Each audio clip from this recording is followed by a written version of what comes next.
Hello everyone, welcome back to my YouTube channel. Friends, आज हम video में सीखेंगे कि हाइड्रोलिक ड्राइंग को हम किस तरह पढ़ सकते हैं। जो भी फ्रेशर्स स्टूडेंट हैं या नए इस फील्ड में आ रहे हैं हाइड्रोलिक के, तो ये मैं एक सीरीज़ शुरू कर रहा हूँ जिसमें हम हाइड्रोलिक के छोटे छोटे सर्किट्स को रीड करना सीखेंगे और साथ में हम देखेंगे कि कौन सा प्रॉब्लम कहाँ पे आ रहा है, और साथ में हम एक ट्रबल शूटिंग पॉइंट भी कवर करेंगे। ठीक है, तो अभी हम स्टार्ट करते हैं बेसिक्स ऑफ हाइड्रोलिक ड्राइंग। इनको किस तरह पढ़ा जाता है, कहाँ से हम ड्राइंग शुरू करते हैं पढ़ना, और ये सब हम इस वीडियो में सीखेंगे। तो चलिए हम वीडियो को स्टार्ट करते हैं।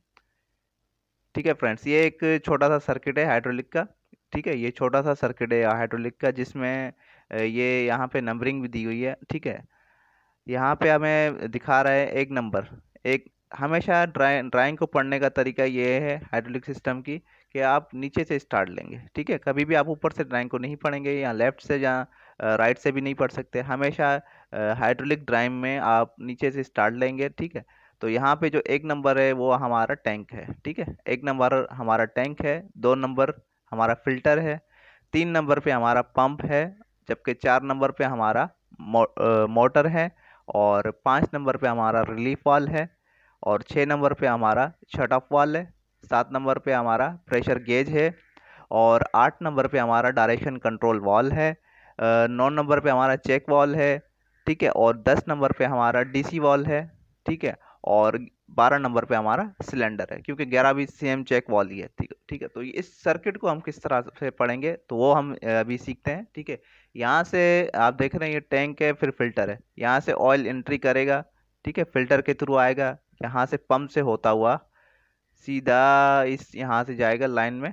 और यहाँ पे आपने देख रहा है कि डायरेक्शन कंट्रोल वाल जो यूज़ हो रहा है वो पी ए और टी ये कनेक्टेड हैं। ठीक है, तो ये एट अ टाइम ये यहाँ पे प्रेशर बना रहेगा। ठीक है, यहाँ पे प्रेशर एट अ टाइम बना रहेगा। ठीक है, तो एक इस वक्त में ये ऑपरेट ही रहेगा ये वॉल। ठीक है, और ये हमारा जो रिलीफ वॉल है, ये इसके साथ जब प्रेशर अचीव हो जाएगा तो ये भी ऑपरेट होके जो एक्स्ट्रा प्रेशर होगा बैक टू द टैंक फेंकेगा। ठीक है, तो इस कंडीशन में यहाँ पे क्या हो रहा है कि यहाँ से ऑयल एंट्री हो रहा है इस डायरेक्शन कंट्रोल वाल्व में, जिसका पी और ए मिला हुआ है। ठीक है, ये पी पॉइंट है, ये ए पॉइंट है, और ये टी पॉइंट है। ठीक है, ये पॉइंट मिले हुए हैं, तो यहाँ से ऑयल एक यहाँ पे प्रेशर बनाए रखा हुआ है। ये सिलेंडर में कुछ यहाँ पे वेट है, या कुछ प्रेस प्रेस मशीन की कोई चीज़ यहाँ पे लगी हुई है। ठीक है, तो यहाँ पे ये प्रेशर बना के रखेगा। ठीक है, तो इस टाइम पे ये डायरेक्शन कंट्रोल वाल ऑपरेशन में है, और ये रिलीफ वाल भी हमारा ऑपरेशन में है। ठीक है, अब जैसे ही कॉइल चेंज होता है, सप्लाई चेंज होती है, ये कॉइल ए है तो ये कॉइल बी है,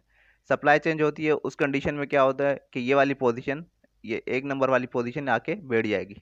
अगर ये पोजीशन आके बैठ जाती है तो पी और ए डायरेक्ट मिल जाते हैं। ठीक है, और ये सिलेंडर अपना ऑपरेट हुआ होता है, जबकि जो बी पोजीशन है वो जो ऑयल जो बी पोर्ट का होता है वो यहाँ से होता हुआ ये टैंक में चला जाता है। ठीक है, यहाँ से होता हुआ ये टैंक में चला जाता है।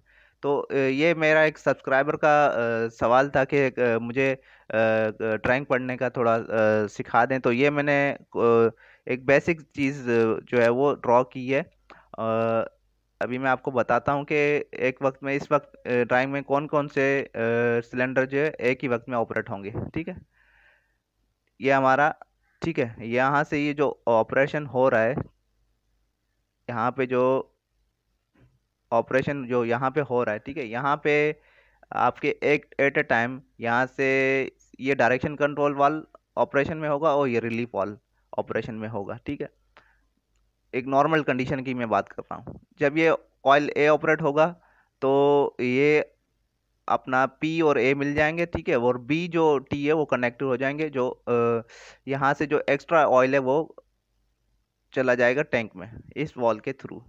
ठीक है, अब इस कंडीशन में ये वाला ऑपरेट होगा आपका डायरेक्शन कंट्रोल वाला, और एक ये वाला ऑपरेट होगा, और नंबर 3 पे ये वाल भी आपका ऑपरेट होगा, रिलीफ वाल। ये रिलीफ वाल जो एक्स्ट्रा प्रेशर है वो एट अ टाइम ये इस पायलट लाइन के थ्रू, जब ये एक्स्ट्रा ज़्यादा प्रेशर हो जाता है, ये पायलट लाइन मिल जाती है, और ये लाइन आपस में कनेक्ट हो जाती है, तो एक्स्ट्रा प्रेशर जो हमारे पास बचता है वो टैंक में चले जाता है। ठीक है, तो ये कुछ बेसिक थी इसमें कि रिलीफ ड्राइंग को किस तरह पढ़ा जाता है। ये पार्ट 1 है।